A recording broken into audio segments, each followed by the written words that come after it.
ការចេញលិខិតរបស់លោកឧបនាយករដ្ឋមន្ត្រីហៅណាំហុងរដ្ឋមន្ត្រីក្រសួងការបរទេសកម្ពុជាកាលពីថ្ងៃទី4ឧសភាឆ្លើយតបទៅនឹងប្រធានរដ្ឋសភាលោកហេងសំរិនដែលបានបញ្ជូនលិខិតរបស់អ្នកតំណាងរាស្ត្របកប្រឆាំងសុំការពន្យល់អាចជារឿងមួយធ្វើឲ្យសាធារណជនមានការចាប់អារម្មណ៍ឡើងវិញពីបញ្ហាព្រំដែនកម្ពុជាជាមួយនឹងប្រទេសវៀតណាម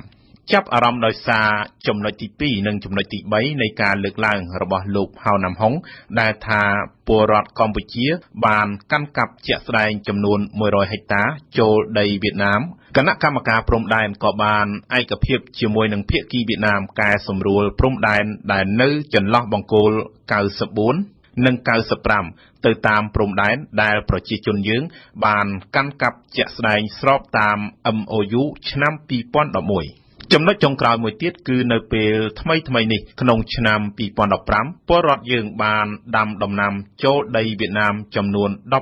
16.6 ហិកតាថែមទៀតដែលនាំឲ្យវៀតណាមមានប្រតិកម្មបាញ់ថ្នាំពុលលើដំណាំកសិករតាមរយៈចំណុចទាំងនេះធ្វើឲ្យមន្ត្រីបកក្រៅរដ្ឋាភិបាលក៏ដូចជាអង្គការសង្គមស៊ីវិលប្រតិកម្មភ្លាមថាមិនអាចទទួលយកបានដោយសារសមាជិកសភាមួយក្រុមនៃបកប្រឆាំងរួមនឹងប្រជាពលរដ្ឋនៅតំបន់នោះអះអាងថាបានចូលទៅដល់តំបន់ដែលមានជម្លោះហើយពិនិត្យឃើញដោយផ្ទាល់ជុំវិញករណីកងកម្លាំងវៀតណាមបាញ់ថ្នាំពុលគីមីបំផ្លាញដំណាំកសិករខ្មែរនេះបើតាមលិខិតអះអាងរបស់អ្នកតំណាងរាស្ត្របកប្រឆាំងមួយក្រុមផ្ញើជូនលោកហេងសំរិនប្រធានរដ្ឋសភាកាលពីថ្ងៃទី19មេសាឆ្នាំ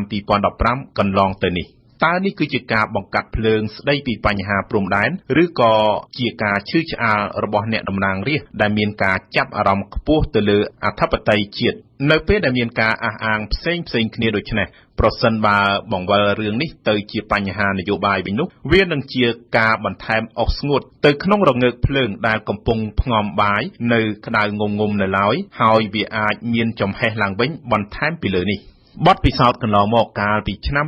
2005សកម្មជននយោបាយនិងអង្គការសង្គមស៊ីវិលដែលមានគំនិតខ្វែងគ្នានឹងរដ្ឋាភិបាលក៏ធ្លាប់បានជាប់ពន្ធនាគារម្ដងហើយទាក់ទងទៅនឹងបញ្ហាព្រំដែននេះទោះជាយ៉ាងនេះក្តីបញ្ហាព្រំដែនជាមួយវៀតណាមបើទោះណាជាគណៈកម្មការព្រំដែនអះអាងថាបានសម្រេចបោះបង្គោល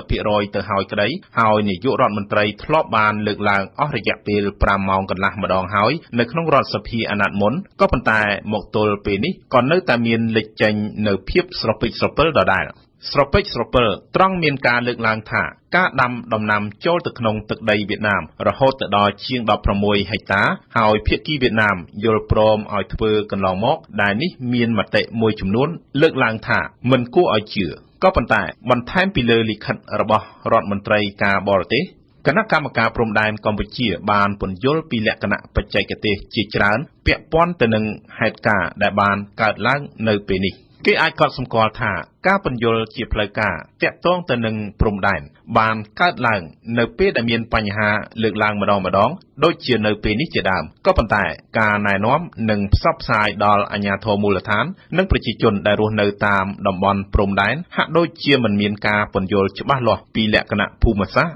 និងបច្ចេកទេសនៃការខណ្ឌចែកព្រំដែននៅឡើយស្របពេលនេះដែរមានការលើកដំកើងពីវប្បធម៌សន្ទនារវាងគណៈបកនយោបាយជាប់ឆ្នោតទាំងពីរហើយអ្វីដែលជាប្រតិកម្មតបតគ្នារឿងព្រំដែននេះបានកើតចេញពីក្រុមសមាជិកសភាគណៈបកប្រឆាំងគេគួរតែលើកយកវប្បធម៌សន្ទនានេះមកប្រើភ្លាមក្រៅពីជាឧបករណ៍សម្រាប់ទប់ស្កាត់ជម្លោះនយោបាយក្នុងស្រុកវប្បធម៌សន្ទនាក៏គួរតែត្រូវបានយកទៅប្រើប្រាស់សម្រាប់ដោះស្រាយភាពខ្វែងគំនិតគ្នាស្ដីពីបញ្ហាព្រំដែនផងដែររវាងខ្មែរនិងខ្មែរដោយបញ្ហានេះទាក់ទងទៅនឹងផលប្រយោជន៍និងអធិបតេយ្យជាតិទាំងអស់គ្នា